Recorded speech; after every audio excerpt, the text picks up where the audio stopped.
Post-war Southern Pacific during the steam to diesel transition, when things were booming and life was worth remembering. Let's drop into some real railroading. The yellow cars were from the Union Pacific and Southern Pacific partner City of San Francisco trains running over Altamont Pass. The orange and red colors were for the various daylight trains. Peak season and maintenance cycle demands often brought passenger trains with the colors freely intermixed. Notice how the Lark's shades of gray matched the borrowed New York Central car's grays, but with reversed placement.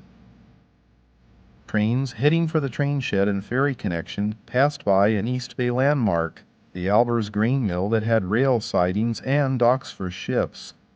This whole area was built on landfill jutting out into the bay. Before the Bay Bridge eliminated the need in 1939, many of these tracks were electrified for the SP's red trains that brought East Bay commuters to the ferry slip. The ferry fleet was only used to connect steam rail trains after the bridge was opened. The Western Pacific shared the train shed with SP, and their passengers used the SP ferry to connect to San Francisco. The ferry connection for mainline passenger trains lasted to 1958. After that, the passengers were bused from the 16th Street station over the Bay Bridge. Before the bridge, SP's ferry fleet was known for speeding thousands of commuters across the bay each day. The bay was busy with passenger ferries, rail barges with freight cars, and ferries that carried automobiles. This ferry is easing into the adjacent auto ramp slip at Oakland to unload automobiles. The bridge also eliminated this business. The Oakland passenger ferry slip gave approaching passengers a view of the large train shed with its stained glass SP logo.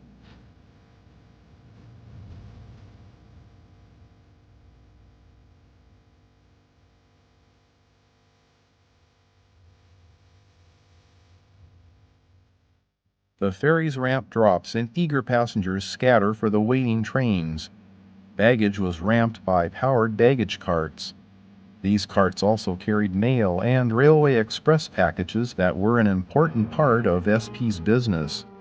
Leaving the dark train shed brings a view of the Shasta daylight.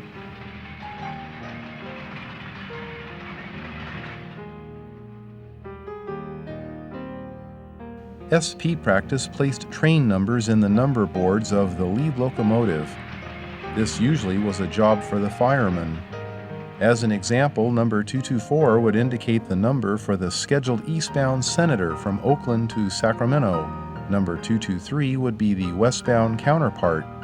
When a train was operated off normal scheduling, the locomotive's number was used, preceded by an X, to indicate that the train was an extra.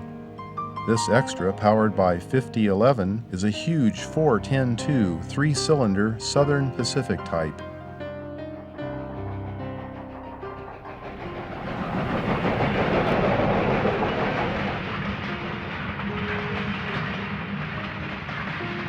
SP had another Oakland station at 16th Street, and rival Santa Fe had a terminal at the end of its line in nearby Emeryville. Passengers ticketed to San Francisco used the Santa Fe bus over the bridge. The Santa Fe competed for passenger traffic from here to Los Angeles through the San Joaquin Valley. SP's 16th Street station was much larger, serving impressive trains such as the Overland and City of San Francisco. This local service SP train is the Senator from the Oakland Mole to Sacramento. The train was named for the Sacramento State senatorial body. Train 101, the City of San Francisco, heads west along the San Pablo Bay shoreline to Oakland. This train will tie up in Oakland at 9:45 a.m. if it's on time. The line along San Pablo Bay followed the approximate coastline. The City of San Francisco took this route from Sacramento past Davis and over the Carquinez Strait on the West's biggest double-track rail bridge. Before the bridge was built, trains used a rail ferry to cross from Benicia to Port Costa. Berkeley was a stop for SP passenger trains. EMDF units would eventually replace the dominant Alco PAs on passenger trains. The 60s brought in the gray and scarlet colors to all SP diesels.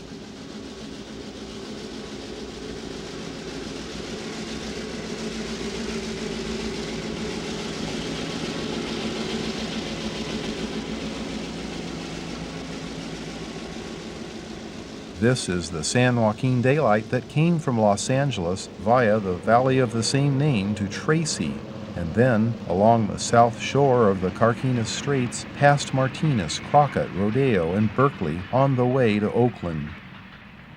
Another San Joaquin Daylight along the San Pablo Bay shoreline heads to the next stop at Berkeley.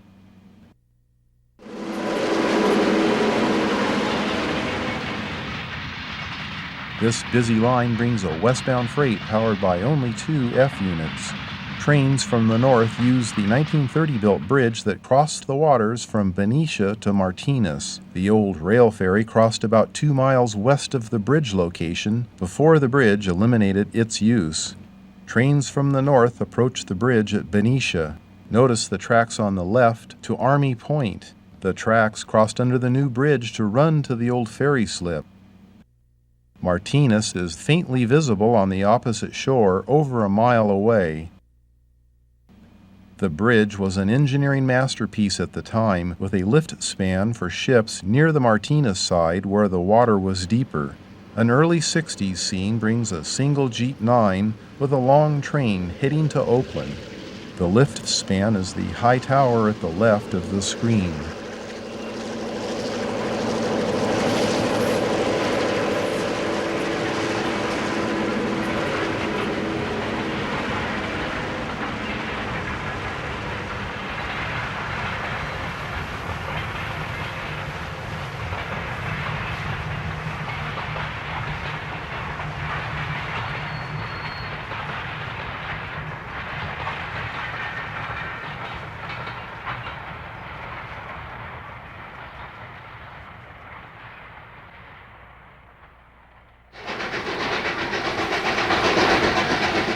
A standard train, such as the Senator, contrasts greatly to the colorful and modern-looking San Joaquin Daylight introduced just before World War II.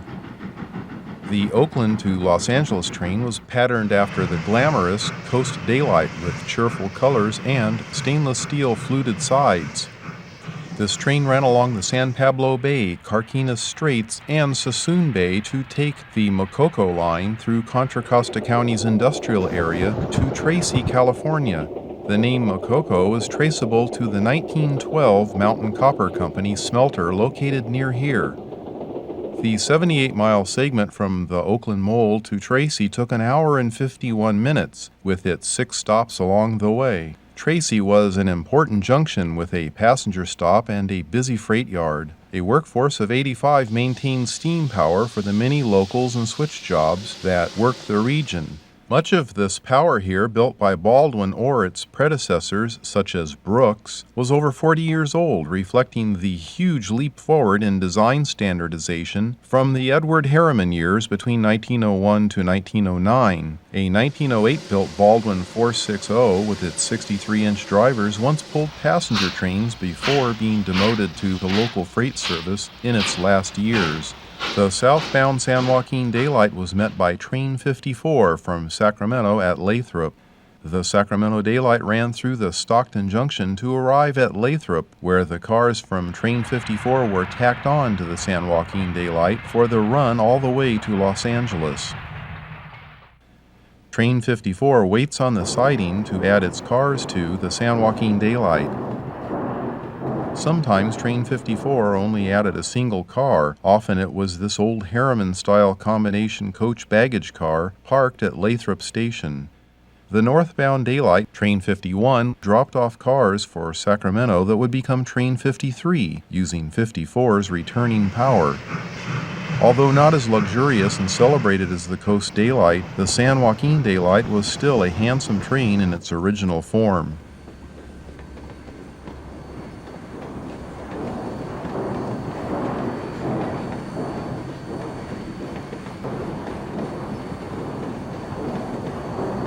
Here's a nice view of an SP fan trip pulling into Lathrop Station behind 4481, a cotton belt 484 built by Baldwin in 1930. This was another class of steam replaced by diesels on the SP-owned Cotton Belt in the early 50s and brought out west to finish its days on the San Joaquin Division. Baldwin built 10 of these L1 class Northerns, and Cotton Belt's own shops built 10 more from 1937 to 43.